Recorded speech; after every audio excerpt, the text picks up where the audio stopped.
Esse é o SBGG Cast, o podcast da Sociedade Brasileira de Geriatria e Gerontologia. Por aqui você confere novidades, entrevistas e muito mais. Olá, ouvinte do SBGG Cast. Hoje vamos abordar um tema de extrema importância: o sono no envelhecimento. Eu me chamo Leonardo Oliva, sou médico geriatra e atual presidente da Sociedade Brasileira de Geriatria e Gerontologia na gestão 2025-2027.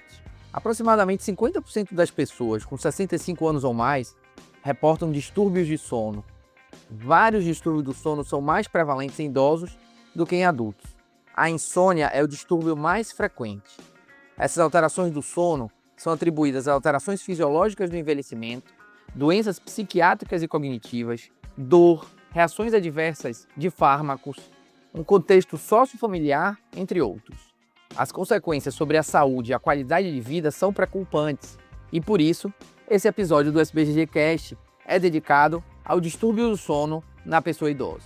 Para ajudar nessa jornada de conhecimento, vamos contar com a participação do geriatra Dr. Einstein Camargos e do neurologista Dr. Álvaro Pentanha. Dr. Einstein é médico geriatra do Centro de Medicina do Idoso, Hospital Universitário de Brasília, com mestrado e doutorado em Ciências Médicas pela Universidade de Brasília, professor do Programa de Pós-Graduação em Ciências Médicas da UNB, foi editor-chefe da revista GGA de 2015 a 2019 e atualmente é editor associado e revisor de vários periódicos na área do envelhecimento.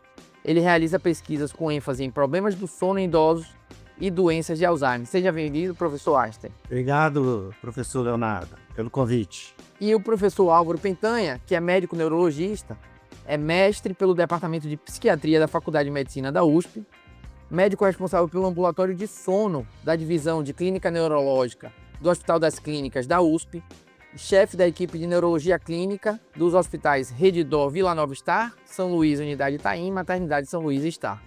Bem-vindo também, professor. Salve, Leonardo, obrigado. Grande Einstein, grande abraço para você aí também do outro lado aí. Começando com o professor Álvaro. Professor, qual é a relação entre os distúrbios de sono e os problemas de saúde? Qual é a repercussão, por exemplo, na cognição, no humor, saúde cardiovascular? É tudo, né? E é uma coisa tão importante que a gente, nas nossas graduações pelo Brasil todo, isso é extremamente ignorado, né? Pouquíssimas pessoas têm aulas sobre o tema de distúrbios do sono nas graduações, poucas faculdades têm. Até onde eu saiba, eu acho que o único lugar que tem uma disciplina específica sobre medicina do sono é a PUC do Paraná. Não sei dizer se outra faculdade de medicina no Brasil tem isso. E é de extrema importância porque a gente deveria estar passando deveria estar passando, né? Pelo menos um terço da nossa vida dormindo, que é extremamente importante para a nossa saúde, porque os distúrbios do sono, eles estão extremamente conectados com várias doenças sistêmicas, né? Então, com transtornos psiquiátricos, com doença cardiovascular, cerebrovascular, doenças neurológicas, doenças endocrinológicas, e a cada distúrbio do sono que a gente vai dissecando, a gente começa a achar as associações desses distúrbios do sono com as diferentes especialidades médicas, as diferentes áreas, né? O geriatra, que é um profissional que vê o global do paciente, ele tem que estar muito atento a cada uma delas, né? A cada um desses grupos, né? A gente classifica os distúrbios do sono em 6 grandes grupos. As insônias, os transtornos respiratórios relacionados ao sono, que aí tem o destaque da apneia obstrutiva do sono. A gente tem as hipersonias idiopáticas, que a mais comum é a narcolepsia, talvez algo não muito do hábito do médico geriatra. Mas a gente também tem o grupo dos transtornos do ritmo circadiano, que o geriatra vai ver muito no ritmo circadiano irregular, né? Aqueles pacientes que dormem ao longo da noite em horários quebrados, ou o avanço de fase, que é aquele idoso que deita muito cedo e acorda muito cedo. A gente vai ter também as parassonias, aí a principal são as parassonias do sono REM, que aí é o transtorno comportamental do sono REM, um importante marcador biológico das alfa-sinucleinopatias. E por fim a gente vai ter os distúrbios do movimento relacionado ao sono, e o destaque é a síndrome das pernas inquietas, que é uma doença muito negligenciada. né? Então a gente, na prática clínica, acaba tendo muito pacientes com diabetes, com disfunção renal, deficiência de ferro, que vão aumentar muito o risco de síndrome das pernas inquietas. Então existe uma relação, eu acho que esse exemplo das pernas inquietas é importante, que tanto doenças sistêmicas levam a distúrbios do sono, quanto os próprios distúrbios do sono levam a doenças sistêmicas. Obviamente, o principal destaque para isso vem a insônia e a apneia. Perfeito. Falando um pouco mais de apneia e hipopneia do sono, né? Professor Einstein, a gente sabe que faz parte da investigação dos quadros cognitivos a gente investigar a apneia e hipopneia. Por que essa relação é tão importante? E qual a importância do sistema linfático nesse contexto? Bem, Leonardo, esse é um assunto que está em crescente nos últimos anos, né? O primeiro, essa relação do sono com a memória, com a cognição, né? A descoberta de que é durante o sono que o processo de limpeza cerebral ocorre, em grande parte, né? Tem sido motivo de estudos no mundo todo, sabe? E o que acontece durante o sono? Acontece um processo de limpeza que está diretamente relacionado ao sono. E muitas vezes, eu diria até frequentemente, na fase profunda do sono. Então, aquele sono, o estágio profundo do sono não REM, estágio 3, e também no sono REM, né? Que é o que está deficitário no indivíduo mais idoso.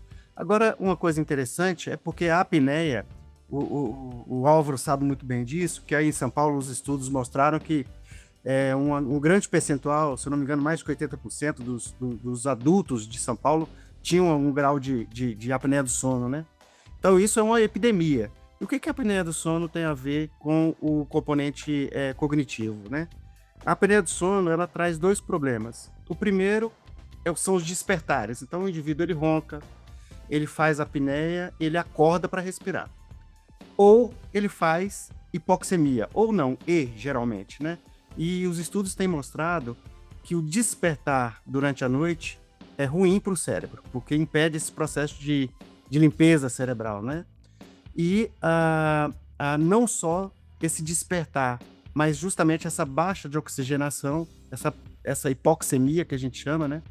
Essa baixa de oxigenação que faz lesões, faz a neuroinflamação, faz uma redução desse sistema de limpeza cerebral e estando diretamente relacionado. A gente sabe que na prática é muito comum a gente encontrar pacientes que vêm com queixas cognitivas, né? Isso aqui, sobretudo aqueles idosos, muito idosos, que vêm com queixa cognitiva, homens, e você observa que ele tem um déficit de atenção. E você vai investigar melhor, você descobre que, na verdade, ele tem uma apneia. E muitas das vezes, até uma apneia do sono, sem o ronco, né? Isso demonstrando a importância da gente fazer essa análise. E essa análise aí, ela é feita basicamente com a polissonografia, a gente pode falar disso depois, mas a gente tem um grande marcador para essa questão da apneia do sono, que é a sonolência diurna, né? Então, o paciente que chega com aquele sono diurno, aquela sonolência diurna mais intensa, é bem provável que ele tenha uma apneia do sono ou um transtorno do sono ou outro que esteja levando a essa disfunção cerebral, piorando a atenção, piorando a função executiva e levando a quadros de queixas de memória, sabe, Leonardo? E aí eu trago agora o assunto mais do ponto de vista prático do tratamento, perguntando aqui para o Dr. Álvaro, porque nós sabemos que o tratamento medicamentoso em idosos exige sempre um cuidado especial, principalmente quando a gente pensa em segurança. E quais são, então, as opções terapêuticas que temos para tratar a insônia, né, como um distúrbio do sono principal aí na pessoa idosa? Perfeito. Leonardo, isso é super importante. Bom, para vocês geriatras, isso é super comum quando a gente fala critérios de Beers. Mas quando a gente conversa fora do ambiente da geriatria, parece que a gente está falando de cerveja, né? As pessoas ficam totalmente... O que você está falando, né? E aí, eu sempre me baseio no que vem, né, nos critérios de Beers, né, de segurança do fármaco para a população idosa. E na última edição deles, eles colocam para a gente as opções mais seguras para o idoso. A ramelteona, que é um agonista melatoninérgico, ele é altamente potente para o receptor MT1 da melatonina, e ele é uma opção mais interessante para insônia de início de noite. Ele é legal porque ele tem uma farmacocinética e uma farmacodinâmica com poucos problemas, pouca interação farmacológica, costuma ser uma opção interessante, então, para insônia de início. principalmente nos pacientes em condição de polifarmácia. É mais ou menos como eu acabo usando no meu dia a dia. A gente também tem a doxepina. A doxepina é um antidepressivo tricíclico, muito pouco conhecido, né? As pessoas usam muito pouco, mas tá lá, na dose de até 9 miligramas ao dia, tá? Aí você vai falar, poxa, Álvaro, mas tricíclico tem efeito anticolinérgico, a gente não quer isso para o nosso paciente. Acontece que até 9 miligramas a gente não vai ter esse efeito anticolinérgico. Predomina o efeito estaminérgico, quase que exclusivamente o efeito estaminérgico. Então, geralmente a gente usa doses de 3 ou 6 miligramas. O problema é que é um fármaco que a indústria brasileira não fabrica, infelizmente, porque é um fármaco que já não tem patente, já está barato para uma produção em massa e ninguém fabrica. Hoje no Brasil a gente tem que ficar mandando manipular, uma pena. Mas talvez seja dos hipnóticos antidepressivos o que eu mais uso na minha prática, o que eu pessoalmente mais gosto. E agora a gente espera que vai ter a novidade dos antagonistas do receptor orexinérgico, que ainda não foram lançados no Brasil. A gente teve a notícia recente aí da liberação pela Anvisa.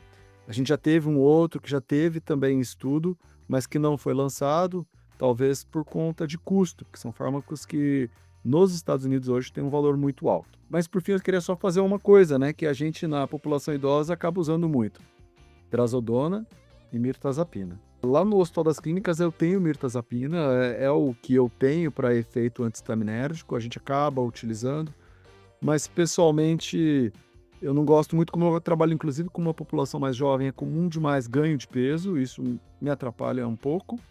E eu não tenho ainda trazodona, a gente está tentando ver se a gente consegue, mas é uma opção interessante. O problema da trazodona é aquele efeito antagonista alfa-1, que gosta bastante de dar queda e hipotensão nos nossos pacientes, que a gente tem que ter um cuidado. Por isso que lá nos critérios de Beers ele fala, ó, pode usar, mas toma cuidado com esses dois aqui, tá bom? Então, só para deixar claro, benzodiazepínicos, drogas Z, antipsicóticos, medicações antialérgicas, medicações para náusea, são remédios que estão proscritos no tratamento da insônia, não é isso? Rapaz, eu vou te dizer, as drogas Z tá ainda no consenso brasileiro, tá? Porque ainda tem evidência e sim, estão usando. Mas, gente, população idosa não usa. Não usa. E se vocês olharem eu prescrevendo alguma receita minha com droga Z, é porque ou eu tô desmamando, ou eu tô planejando desmamar.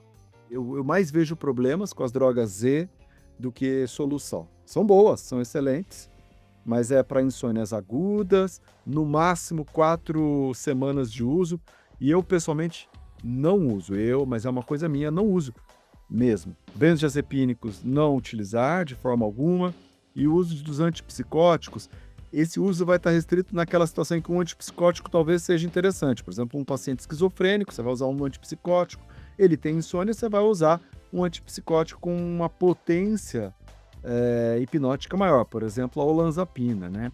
A quetiapina, ela tem uma potência antistaminérgica importante, que causa bastante sonolência, mas como o antipsicótico é ruim, o efeito bloqueador dopaminérgico da quetiapina, ele é ruim, tá?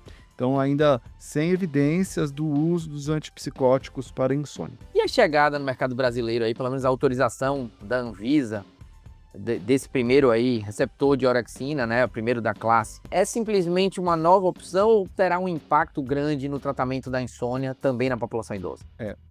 Esses fármacos a gente chama de DORAs, né, que são os antagonistas duais do receptor orexinérgico, né, ou a gente na medicina do sono gosta mais de falar o termo hipocretinérgico. Eles são duais porque eles atuam tanto no receptor da hipocretina 1 quanto 2. Para quem não sabe o que é a ação da hipocretina, eu brinco que é o SARA do SARA, né? Então o SARA, que é o sistema reticular ativador ascendente, que faz o nosso córtex ligar e a gente estar acordado, né, estar funcionando de uma forma de despertar, ele precisa de um estímulo. E é exatamente as células hipocretinérgicas do hipotálamo que fazem isso. Elas avisam os núcleos monoaminérgicos do tronco encefálico e acetilcolinérgico, falando, acorda, é hora da gente estar acordado, e faz a gente despertar. E a gente vai ficar acordado com esse tônus do sistema hipocretinérgico. Esses fármacos, então, eles são antagonistas. Eles vão antagonizar o receptor da hipocretina e fazer com que esse efeito sobre o SARA não ocorra, fazendo com que a gente adormeça e se mantenha dormindo. Eles têm um histórico que o primeiro foi o Suvorexan, depois o Lemborexan, depois o Daridorexan, e agora tem um também que se chama Celtorexan. E à medida que... Mas o Celtorexan acho que nem está no mercado ainda, se não me falei a memória. E a estratégia deles é tentar diminuir a sonolência residual que eles provocam durante o dia. É isso. Eles foram desenvolvendo para tentar diminuir ainda mais a sonolência residual diurna, tá? Pontualmente, esse Celtorexan, ele atua só num dos receptores hipocretinérgicos, tá? Ele não atua nos dois. E tentando sempre ter um menos efeito de sonolência residual. Eu não vou dizer que eles vão ser um turning point, uma mudança completa, mas eles vão ser muito bem-vindos, vão ser mais uma opção para a gente, né? Mais uma coisa para o nosso arsenal. Eu acho que é uma opção interessante.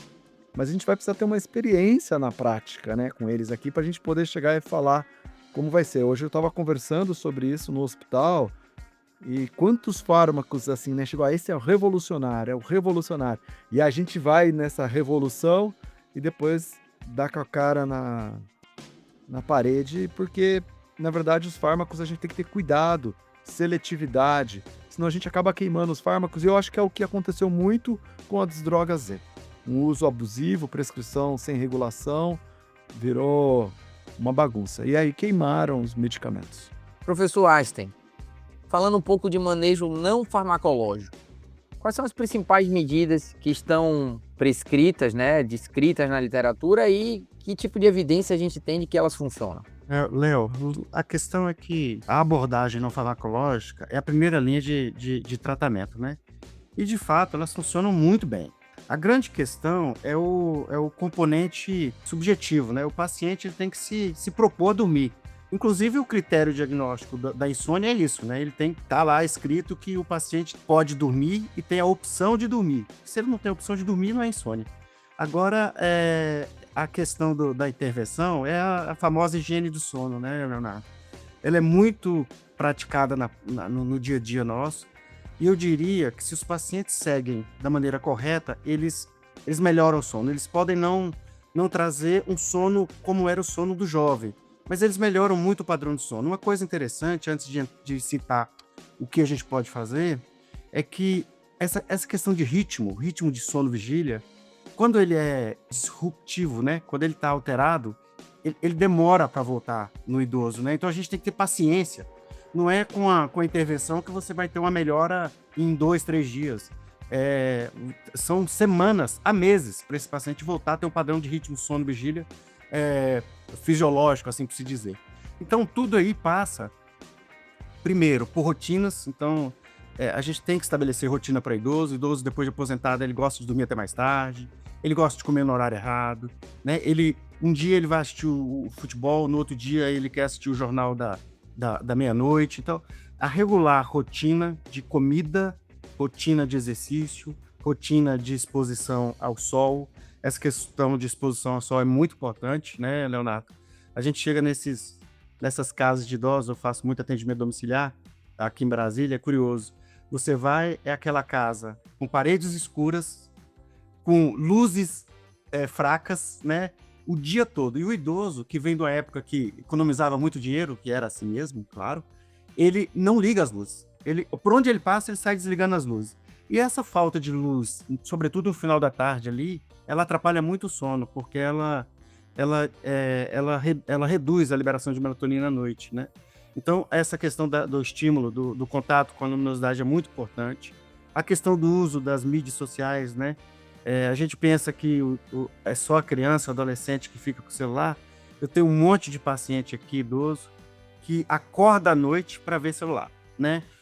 Fora aqueles que têm aqueles rádio-relógios ainda antigos, com luz, que fica dentro do quarto. Então, é à noite sem luz, de dia com muita luz. Isso ajuda bastante, né? A questão dessa rotina, como eu falei, o exercício físico já é comprovado.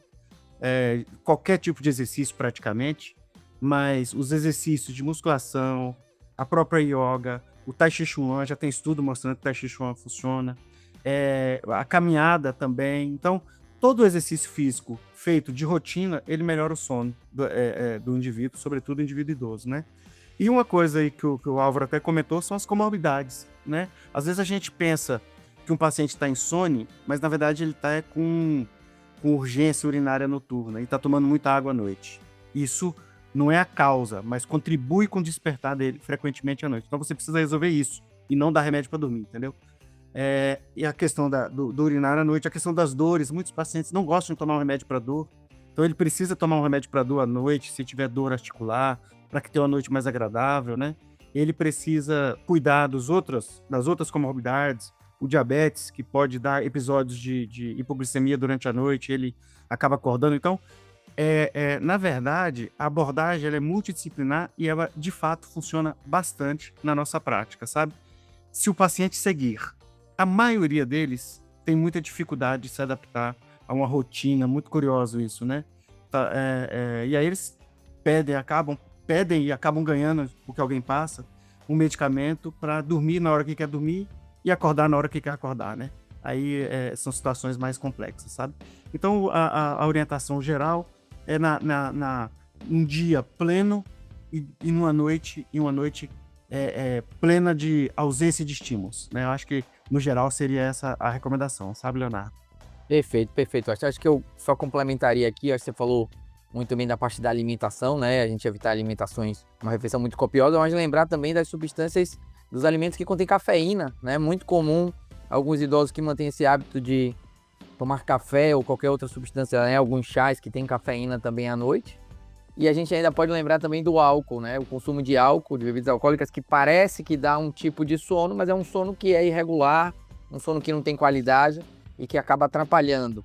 Mas continuo com você aqui fazendo uma última pergunta, que é em relação a desmame medicamentoso, né? Porque a gente sabe que muitas vezes, na hora que a gente está avaliando o idoso, o professor Álvaro falou muito bem das medicações que são indicadas para isso, mas a gente encontra, infelizmente, com muita frequência, idosos usando benzodiazepínicos e drogas Z, principalmente, e a ideia ali da avaliação geriátrica é que a gente consiga, em algum momento, otimizar essa prescrição, desprescrever essas medicações potencialmente inapropriadas.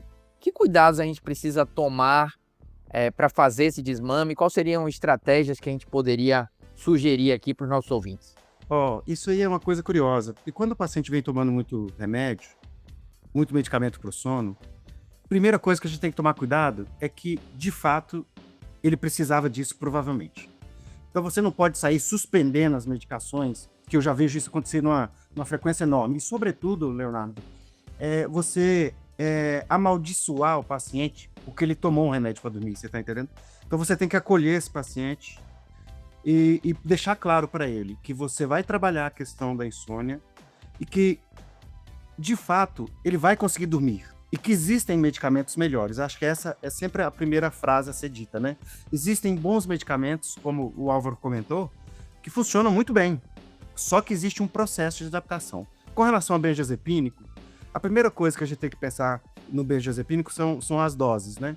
Doses baixas de benzodiazepínico que o paciente usa para dormir, ele não é como hipnótico, é como ansiolítico. Então, você tem que avaliar o componente ansioso dele e usar uma medicação própria para isso. Pode acontecer, em determinadas circunstâncias, isso acontece com os idosos, da gente não conseguir tirar tudo. Então você fica lá com uma dose baixa de benzodiazepínico, que não causa sonolência diurna, que não causa queda, mas que traz aquele componente até mesmo psicológico que ele faz uso há 20, 30 anos, né? Mas com a dose bem baixa. E o paciente com doses altas, obviamente, você tem que trabalhar muito, mas com muito cuidado.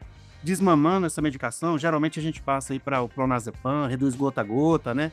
São algumas das técnicas que a gente usa para melhorar e já entra com outro antidepressivo, com outro hipnótico.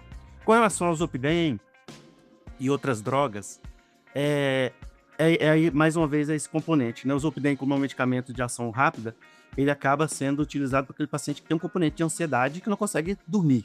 Então, mais uma vez, tratando o componente ansioso, depressivo, ele acaba melhorando isso.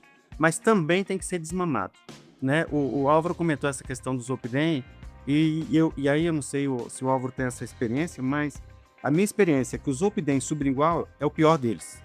Porque os pacientes que eu já tive, olha que eu tratei muitos, de várias maneiras, com dependência de Zolpidem, era com sublingual. Porque o sublingual traz aquela ideia que não é remédio, que é rápido e que o paciente dorme na hora que ele quer, entendeu? Então, há uma dependência psíquica muito grande com relação a isso. E um percentual aí de 3 a 5% dos pacientes que começam a ter transtornos, parassonias, né, relacionadas ao uso do Zolpidem. Mas também tem que ser desmamado. E é fácil, eu acho que é mais fácil desmamar o Zolpidem, na minha prática pelo menos, do que o Zolpidem e esses outros, do que o benzodiazepínico. O benzodiazepínico tem uma ligação forte com os nossos pacientes idosos, né, que usam há 20, 30 anos. Mas dá para desmamar, só que não é de uma vez e, sobretudo, nunca longe do paciente. Então, vai desmamar a medicação, o paciente tem que estar com seu celular, porque se ele tiver uma intolerância, você volta a uma dose anterior, desmama mais devagar, aumenta a dose do outro medicamento que você passou para compensar a suspensão dessa outra medicação que você quer tirar, entendeu? Então, eu acredito que tem alternativas. Eu acho que essa questão das orexinas aí, eu tenho muita expectativa. É aquela história, né, Álvaro? A gente fica com expectativa e depois a gente desanima, né? É verdade. Mas os estudos, pelo menos os estudos que saíram com demência, paciente com Alzheimer, em uso do Suvorexan, a resposta foi muito boa e com baixos efeitos adversos, assim, eu fiquei animado. Agora é isso que você falou. É a nossa prática que vai determinar os efeitos que não são comuns, mas que ocorrem, que são impeditivos, e os pacientes que têm mais indicação ou não de usá-los, né? Olha, nosso episódio está chegando ao fim e eu já aqui agradeço a participação dos nossos convidados, o Dr. Álvaro, o Dr. Einstein, foi muito enriquecedor o nosso bate-papo. Obrigado, professor Leonardo, obrigado, Álvaro, que nós possamos nos encontrar outras vezes para falar sobre esses assuntos importantes para a nossa comunidade. Bom, muito obrigado a vocês da geriatria. Eu acho fundamental essa aproximação nossa da neurologia com a geriatria e principalmente da medicina do sono. A gente está precisando de mais geriatras atuando dentro da medicina do sono. Venham trabalhar conosco. Agradeço também aos nossos ouvintes, obrigado pela audiência. Quero pedir que todos acompanhem as nossas publicações, fiquem atentos ao nosso SBGG Cast e compartilhem, né, o nosso podcast com quem você acredita que pode se beneficiar dessas informações. Muito obrigado. Este episódio do SBGG Cast está disponível no Spotify, Deezer, Google Podcast, Apple Podcast e YouTube. Siga a SBGG no Instagram, @SBGG Oficial.